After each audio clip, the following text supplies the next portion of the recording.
Hello guys, আজ আমরা গেছিলাম বৈষ্ণবীর চাটের দোকানে। এই দাদাটা অনেকদিন ধরে আমাকে ইনভাইট করেছিল, কিন্তু ফাইনালি আজ যাওয়া হলো। এখানে কাঠের কাজ চলছে।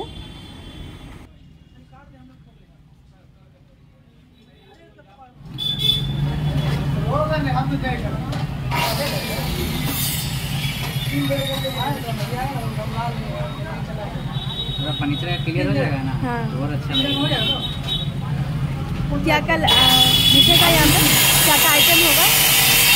मतलब कि पिज्जा बर्गर हो जाएगा, पनीर रोल, चाउमीन, पास्ता। पूजा में हो जाएगा ना? काम स्टार्ट। তো শুনতেই পেলেন, পুজোতেই ওপেনিং হয়ে যাবে পিজা, বার্গার, চাউমিন এগুলোর কাউন্টারটা। আমি এখানে পাপড়ি চাট অর্ডার করেছিলাম, দাদা খুব সুন্দর বানাচ্ছে, দেখা যাক কেমন টেস্ট।